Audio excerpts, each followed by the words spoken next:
Don't you hate when influencers like tap their fingernails? I'm like, don't you hate when influencers tap on things? 12 years ago, I got my first prosthesis. Our guest on the L3 podcast today, Irene. That actually is your eyeball's name. I had some obstacles to overcome, no doubt about it. I was scared of the surgery. It was going to be painful.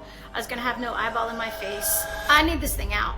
Get it out. Like, I need this eye gone, take it out. I didn't feel brave. I was scared to death. I deeply appreciated people saying I'm brave because I needed that to become brave. And I latched onto that as the fuel. It was a relief because I knew how much pain you were in. And I knew that what you were about to go through, like from the short-term surgery part, was going to be some of the most physical pain you've experienced in your life. Look, Allie. What are you doing? What is that? Is that your eyeball? Yes. Is that your backup prosthetic eyeball? That is your eyeball. It's my eyeball. I got my eye on you. Guys, I have a prosthetic eye. What are you doing? Because I was in my jewelry box. That is so random. Can y'all see this? Wait, is it blurry or can you see it? Yeah, no, I see it. I lean back? I see it. So I see your eye. Yes. This is my prosthetic eye. You're going to freak people out. This is one way to scare every viewer away. Welcome to Lead Love Legacy. Here's my eyeball. Anyway, so I was. You should probably explain that. Yes. I was cleaning my jewelry box and I found this and I thought I have to show this to you because I forgot it was in there. So I have a prosthetic eye for all of our viewers. If you're watching this, this is great. I have a prosthetic eye, it's my right eye. And it is prosthetic eyes last about 5 to 8 years maybe. And your eye changes over time and things deteriorate and all the stuff. So you have to get them replaced. So about 12 years ago, I got my first prosthesis, and then mine lasted a long time, and I happened to keep it for 10 years. So maybe 2 years ago or so, I got my second prosthesis. It replaced the first one. So this one that I found, this prosthesis is now my backup. You are literally waving your eyeball around. I'm waving. If you can't see this because you're just listening, first of all, you need to subscribe to our YouTube so you can see the gems like this. Because honestly, I know all about handle yourself. It's crazy. It's funny. So, also, no. What's funny is when people ask if you. Well, I'm gonna nip this comment question in the bud right now. When people ask how much you can see from that prosthetic eyeball. Well, it's a piece of plastic. So don't you hate when influencers like tap their fingernails? I'm like, don't you hate when influencers tap on things? You did not. You did not. Just 100% did. And I guarantee you won't be the last time. I'm going to answer the door when somebody comes to my door for a sales thing. I'm going to be like, sorry, nobody's home. Anyways. Right. Okay. Let's be serious. Let's be We serious. haven't even started, and I wanted to. Look, it's making my eyes water. Well, at least you have two real ones. So the prosthesis is really cool, guys. I want to tell you about the prosthesis. Okay. Well, first, I want to show you the eyeball, though. Look. Okay. Yeah. Okay, look. So I'm going to back up so you can see. Is it clear so you can see? So this is the eye itself and it's prosthesis. So this takes 3 days, a series of 3 days, at least for my ocularist who works on it. So the person that makes the prosthetic eyes is called the ocularist, and they're artists in every sense of the word. And what's amazing about this eyeball, you're going to be surprised at this. Look at this. Can you see the back of it? It's not round. Can you see there's the side? And it's not round. It's like that's concave.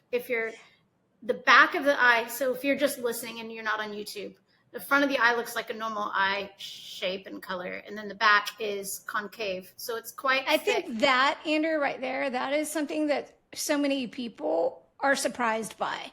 I think so Yeah. many people just think like it's a round ball stuck in your eye and Yeah. that's what it is. Well, it's amazing because my eye is really well done. I have an amazing surgeon. When I had to get the real eye removed, he preserved the muscular structure. He actually preserved the optic nerve when I had the surgery to remove the eye. I'm putting my prosthesis eyeball down now. The surgeon was able to preserve the muscular structure and the optic nerve, which is normally not the case for the optic nerve. Normally it's severed, but the nerve that goes from your eye to the brain, for my situation, is intact.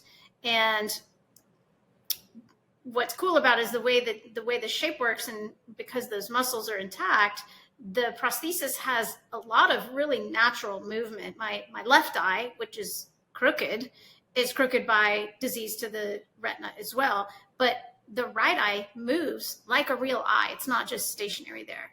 And so it's pretty phenomenal because of the way they did the surgery and the way they make the prosthesis. There's movement in it. And that shape that you're talking about wouldn't have been possible if we tried to make a globe, even though the real eyeball is a globe. It gives it something to kind of hold on to. So that little concave piece in the back is really interesting. So walk us through, Andrea, because I think this is the coolest thing. Like I got to take you to the ocularist and watch this thing literally get hand painted over the days. Like for me, that was probably one of the most fascinating things I've ever experienced. I wish everybody could see that because it's not something you would normally think of. Like, hey, I wonder how they do that. But the way that they paint this and the way that it's done is fascinating to me. So can you walk everybody through kind of how it works, and even the technology from the first time you got a prosthesis to what they've done now, to where just the depth and the this is not even a word, but the 3D-ness of the eyeball. The 3D-ness.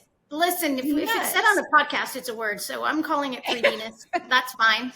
The depth of it, yes. The depth. So what's interesting about the process is that, as I said, it's a 3-day process to make the prosthesis for me, but it's really a series of 3 appointments that are roughly an hour or 2 each in my situation. Now, I'm speaking only from my experience. There may be other ocularists who do things very differently. This is just me telling you how it worked for me and sharing that experience. In my case, it was a 3-day series of appointments, an hour to 2 hours each time, I would say. And each day kind of had a different goal. So maybe the first day it was the weirdest sensation, but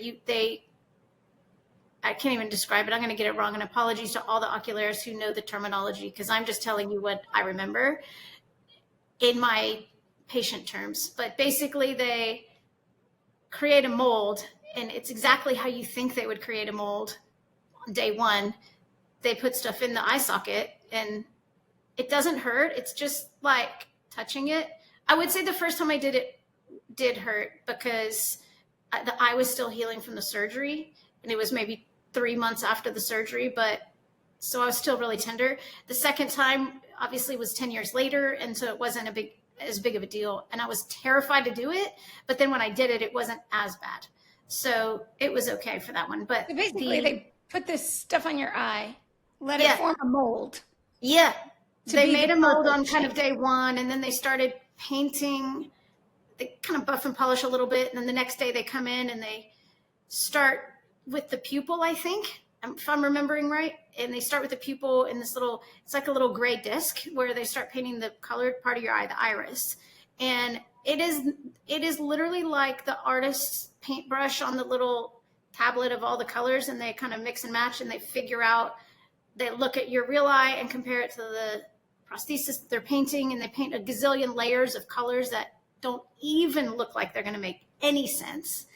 And then kind of that last day, they're doing the refining and the polishing, and they make the red veins that are on the white part of your eye. They make those red veins with red thread that they shred with they shred it. It's ridiculously cool. That was the craziest. Yes, it's not paint. The red part on the veins on your white of the eye look like is little blood vessels. red. Yeah. Can you see it? Let me show you, because hang on, because I Okay, so if I trying to get the one that the most red. If I back up, can you see any red, or can you see the letter S? Maybe, probably, potentially. I don't My know eyes if you aren't can't. very good. Anyway, there's a letter S like up here somewhere. Yeah. So that is all the red.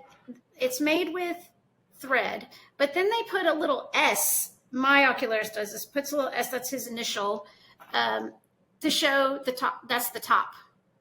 So you can know that, and it never shows in my eye itself because that's kind of behind my eyelids, so you don't ever see it. But if the doctor, the ocularist, not doctor, their ocularist is a different skill set. But if the ocularist takes the eye out, he buffs and polishes it, needs to put it back in and do the fitting, and then it's really easy to tell. Or now I am not one to take the eye out. So everyone wants to know, do you take your eye out at night? Absolutely not. I'm afraid of it. So many people will get on the internet and they'll go like, here, look at my eye. I am not that. I am not. No. Why? Because you're worried it's going to hurt, or you're worried it's not going to go back in straight? Well, I am both. I'm very fortunate that my prosthesis fits so well that it ain't broke, don't fix it. Correct. So one, I don't want to be tugging on my eye socket, number one. And I think that's a real reason why I got the first prosthesis to last 10 years versus the average 5-7 years, because I wasn't messing with it. So every morning when I wake up, I have the sleepy eyes, and I wash it with a warm washcloth because it kind of feels scratchy, or like allergy seasons and you get kind of that gunk, and I'll just wipe it with a warm cloth when I wake up or whenever it's bothering me, but I never take it out to clean it. And then every 6 months, I'll go in to see the ocularist, and they do take it out in the office for me because I'm too chicken to do it by myself. They take it out and they actually go through a process where they sanitize it, and I call it buff and polish. And they basically like, hey, let me take your eyeball out. And they go into another room, and then you hear zzz, zzz, zzz, zzz, like all the things. And then they bring it back and it's nice and clean and perfect, and they put it back in, and I feel better. And it's like, oh, it's not scratchy anymore. It doesn't have the feeling of allergy eyes, basically. So over time, the tears do kind of accumulate on the surface, and then there's buff and polish, and then you feel better again. So that's really the only time it comes out. Now, obviously, if there's an emergency, I can take it out, but my eye fits so well that if I'm not careful, it hurts if I do it wrong. And most people, if their eye doesn't fit the kind of snug way that mine does, it's harder to get in and out. Where I can't even process how some people can just go like that and take it in and out, and they'll have multiple ones for like fun colors. And I'm like, that's not a thing for me. Back to, why do you have your eyeball in your jewelry box? Well, if something happened, like something tragic happened, or if I got hit in the face or whatever, and something happened to this eye, or this prosthesis that's in my eye now, if something happened to it, then the backup plan would at least give me time to have something in the eye socket to keep it, preserve shape and create the new one. Okay. Yeah. Hopefully I never have to use it. Hopefully I just put it on podcasts and that's the end of it. Our guest on the L3 podcast today, Irene. That actually is your eyeball's name. Well, remember when you first got your eye and you were about to go through that terrible surgery to remove your actual eyeball and then get your prosthetic eye, and everybody wanted to figure out what the eyeball was going to be named? Yes, there was a whole contest. No, there was a whole internet contest on how to name what the eye was going to be named, and it's going to be named, and it got named Irene. And I love that. It is. So, hey, but let's talk about when that time was happening. You mentioned it was sad. It was very sad, but I think the overwhelming emotion of that time period was fear. Because number one, I was having a problem with the eye itself. The retina had detached, and the eye was painful 24/7 all the time. and literally dying in my eye socket. So it was getting smaller in my face. And I was terrified of the pain of the surgery. And I was terrified. There was a vanity element that I don't like to admit, but that is the reality. And that's me being vulnerable here on the show today, because I don't feel proud of feeling that vein, but that was the emotion.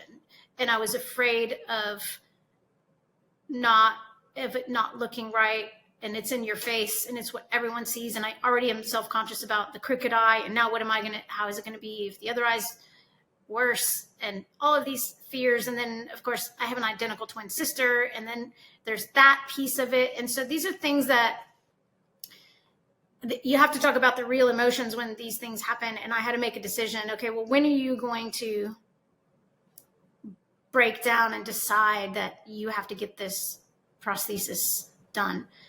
Well, it's going to be when you get brave enough to do the surgery. And how are you going to get brave enough to do the surgery?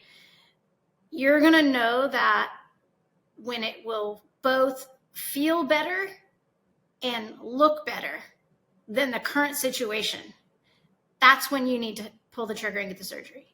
And I put it off for a long time. I had a surgery to try to save the eye, probably 2 years prior to making this decision. And it was this big ongoing process. And I thought, I want to do every single thing that I can to preserve the real eye. But at some point, it's going to feel better and look better to go through this very painful and scary process to get a prosthesis.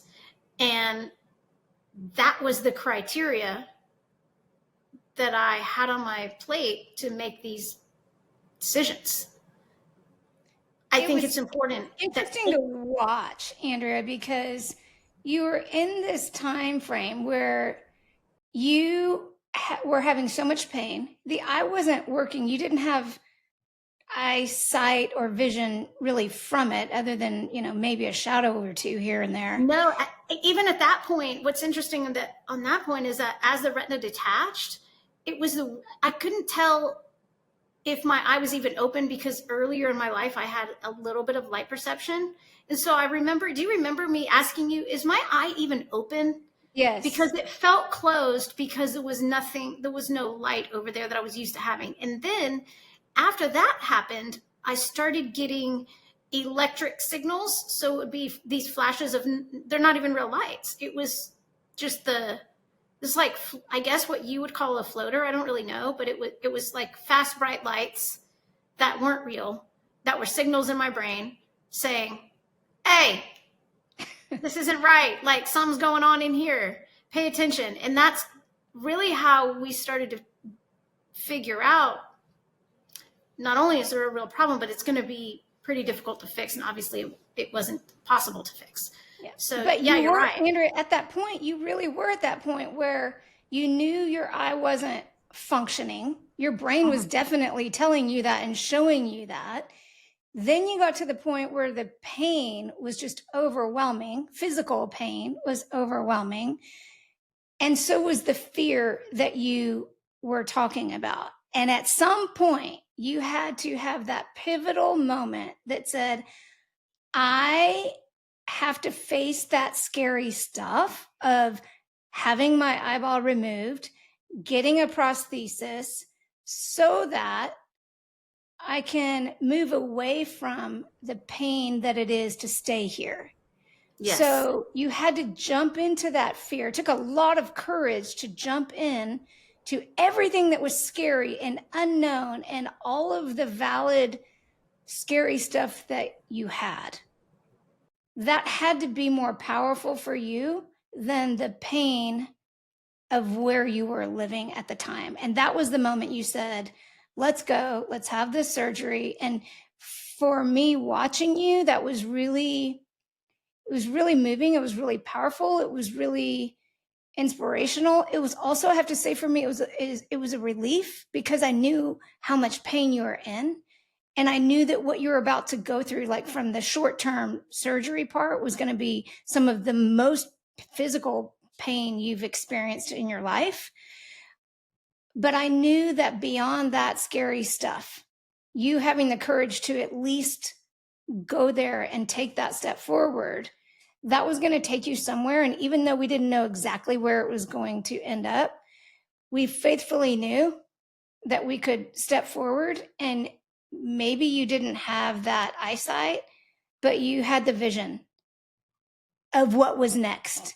And being visionary took that courage. And so it was something I always celebrate in you. And it's easy to do that now looking back, but it's something I always celebrate in you because that was such a scary time. But you made the decision of what was right for you when it was right for you. And the most incredible miracle of medicine happens. And I mean, you're literally on a podcast right now holding up your eyeball to people. That is, and you have a name for it. My takeaway from that has always been that victory will happen whenever your desire for success is greater than your desire or willingness to let the obstacles be the excuse. And I think that's true, not just for me in this situation where I'm having to make critical decisions. It's true for everyone as we all sit here and figure out where we are in our lives and what places in our lives do we have to have courage. There's a thought process that relates to what you're willing to do and what your success looks like and what you're willing to no longer do and what those obstacles look like and what meaning you're going to assign to the obstacles. All of those things will impact your capacity for victory and success in your own life, the same way they impacted me in these decisions. I had some obstacles to overcome, no doubt about it. I was scared of the surgery. It was going to be painful. I was going to have no eyeball in my face for 3 months while I healed. And also it was just not, a healing wound is not a nice look. So all of those things were real factors and real obstacles, but also I really was focused on, well, what is the end result going to be? And here's what I can tell you about that.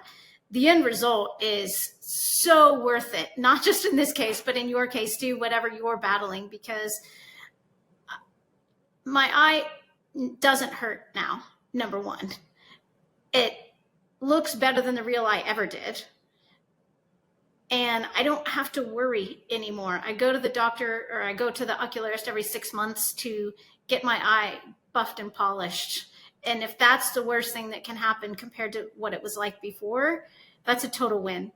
Hey, you want to know a fun fact about my prosthetic eye that I didn't know was going to happen until I got it? There's no blood flow in a prosthesis, obviously. It's just a piece of acrylic or whatever it's made out of. So whenever it's cold outside, it doesn't really warm up your eyeball. So it's like a little ice cube in there. It like gets, you can feel it when you blink, and it's kind of a weird sensation. Or really windy outside, you can feel it's not temperature regulated, and I didn't know that. Anyway, for me, that was a surprise to me the first time I got to winter when I had my prosthetic eye. Fun fact about prosthetic eyes. Yeah, fun facts right here. Fun facts on the L3 podcast. But Andrea, I think I love what you were saying about the courage, and it's one of the big reasons why one of the 10 ethos beliefs in the Legacy Way became the very idea of celebrating courage in others. And if you look at the Legacy Way, you'll see numbers 1 through 10, and celebrating courage in others is something that just is such a big part of who we are personally, how we built legacy. And one of the biggest reasons for that, I believe, is because when you celebrate courage in others, and when you notice that in others, doing so makes that courage contagious. It does. And as a leader, I agree with that, because there's entire Instagram accounts that literally pay big salaries for themselves, which they deserve, because all they do is share good news every day. And it'll be a post every day that gets thousands and thousands of likes and shares and comments, because the world is so hungry for positive and good and celebrating courage. And so all of these things matter to the rest of the world. Not only will it encourage others, but it encourages the person who's encouraging. It's like the multiplier. Celebrating courage is the multiplier of courage. You know, one of the greatest things about celebrating courage in others too, Andrea, is that it celebrates courage, which is contagious. And as a leader, it also is really expanding the mission and the legacy that we are all trying to build. It makes taking critique easier because we noticed what you were doing right before we noticed what you were doing wrong. It makes it easier for the team around you to play to their strengths, which is definitely what we know from the research as one of the most important tools for your team to be able to do is let's play to our strengths and notice, wow, I really saw you get out of your comfort zone there. I really saw you jump in and try that thing and figure it out. And it just builds this great, empathetic, powerful mission that we can all align with, even with different strengths. But you know what? I'm going to interrupt your thought for a second because I'm listening to you say that. And when I was going through what I was going through, and I had you and my family and my friends around me who were celebrating that courage, and people would say, you're brave and I'm proud of you and all of those things. Two things. One, I didn't feel brave. I was scared to death, but I deeply appreciated people saying I'm brave because I needed that to become brave. And I latched onto that as the fuel to be what I needed to be. And I wasn't brave. I was scared, and it gave me the tools to be brave on the outside, to go through those emotions inside, even though every bit of me wanted to run away. Every bit of me wanted to put it off and not do this. In fact, when I went to the eye surgeon for the first time, I still had the real eye, and I was going through the process. I needed the surgeon. I knew who I was going to see. I'd done a gazillion years of research and the whole thing. I went to this doctor, and it was my first visit with him, but I had everything that I needed to know by that point. And I had people around me saying, you're brave and you're using your courage. And I went into this doctor's office scared out of my wits, but acted brave because the doctor went and did the evaluation, and he looked, and I just went in and went, I need this thing out, get it out. Like, I need this eye gone, take it out. And they were very much, no. That's not how this is going to work. We're not going to just go take your eye out. We go through a process to make sure you're ready. And he was rightfully wanting this is a permanent decision, and we need to go through some steps and give you some time and make sure this is right. But I was able to, in that conversation, lay out where I've been, what the analysis had been, what my criteria was, where my boundaries were, and why I was at that decision. And he went, okay, you've done all the steps without, before you got here, you did all the steps we would have made you go through anyway. And so I made the appointment that day to get the surgery done. And they said, when do you want to do it? And I said, yesterday, as soon as you can, because I was so scared. I needed the scary part to go away so that I could be brave. Do you know what I mean? It was a weird dynamic because I didn't want to wait. I didn't want to have to wait for 3 weeks before. I just went, give me the first one, which they did, thankfully.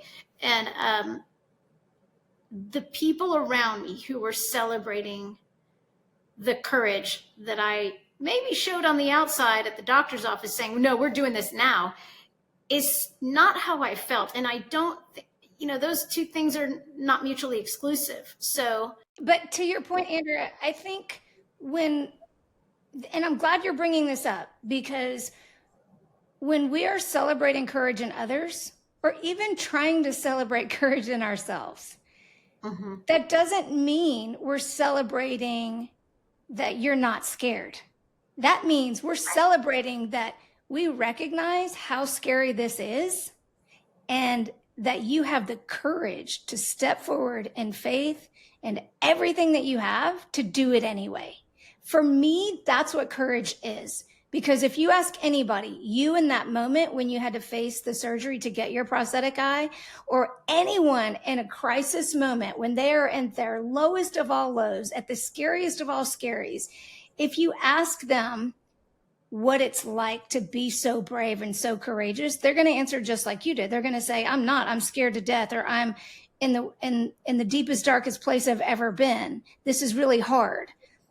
But when you are the person that is celebrating courage in others, and this is why it was so important to build this in the legacy way, when you can be that light for them and recognize, I see what you're doing here. I see how hard that is. I see how scary that is. For me, that's what the beauty is when we celebrate courage in others. It's not about saying, it's easy, good for you, I'm glad you're strong, let's go. It's, I know that's hard. Let's go. And I'm really proud of you for doing that anyway. If the Lead Love Legacy podcast inspires you, don't forget to like and subscribe at YouTube or wherever you watch your podcast, and share it with your friends. You know, one of the coolest things I think about all of humanity, because we see courage in so many people in so many different ways because of what you and I have the privilege to do. I mean, we watch young athletes come into a sport that they've never participated in, and they come into these big giant arenas that can be really scary. They're doing things with their team, and they're doing scary physical skills that can be scary. You know, we see all of that all the time, and I think it's a really beautiful gift that we get to celebrate that kind of courage, but also in the personal lives, the courage that we get to see. But I think it's really interesting because I think about when we were born, how brave we are when we are babies, when we're learning to walk and we fall down and we just get right back up and we try it again. And we didn't think about, that's embarrassing, I fell down. We didn't think about, oh, I might get hurt. We just fell down and got up and kept trying. Like, that was what brave was. We didn't worry about what other people cared, what other people thought of us. We didn't care about any comments or opinions of others, nothing as babies.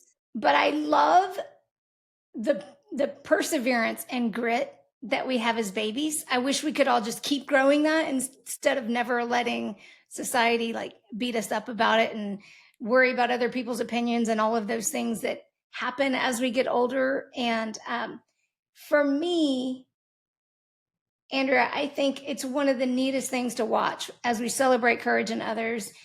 And the way that celebrating courage in others has elevated the levels of empathy that we see, that has been one of the neatest tools I've seen developed and elevated within teams and within families as we start noticing what's good in other people. It's like our brains that get so hardwired as we get older to see, and it's so easy to notice what's wrong or what's negative or what we don't like. Like, that is kind of how the world wants you to be wired. That's how the internet usually wants you to be wired.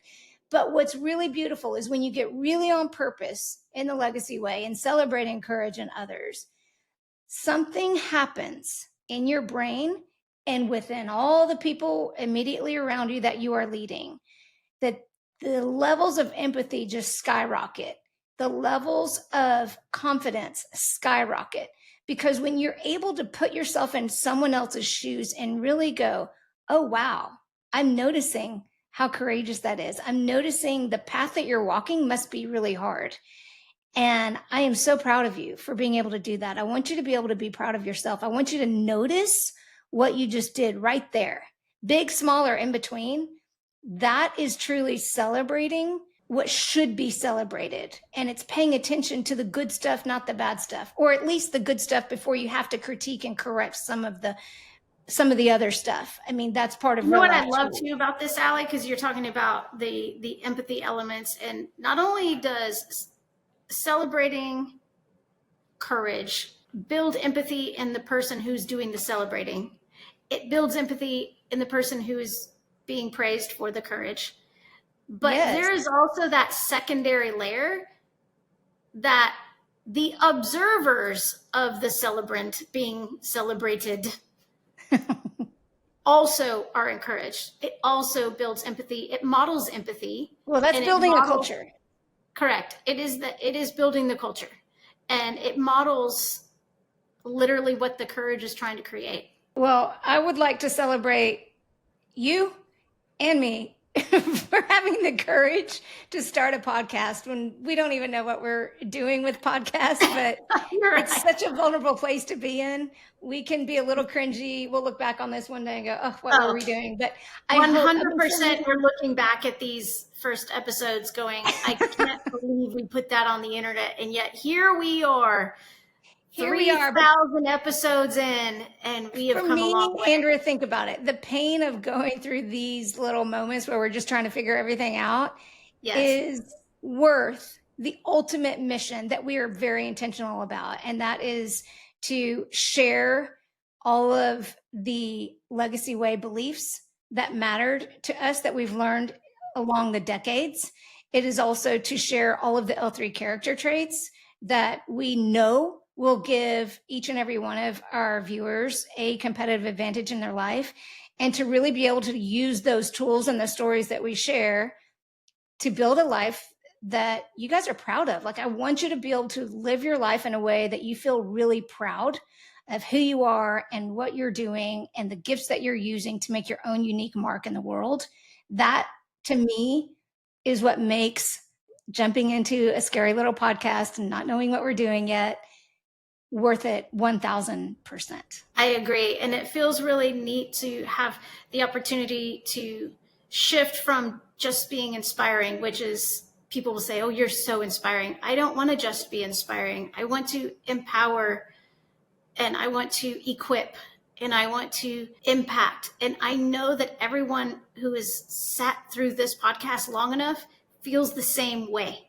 Because you are created for great things. You are created to empower people around you. You are created for the mission that you create in your life and what that success looks like. So that is what both of us hope that you take from the conversations we have here at Lead Love Legacy. And I know it's going to be a fun journey along the way. Thanks for joining us today at Lead Love Legacy. We'll see you next time on L3.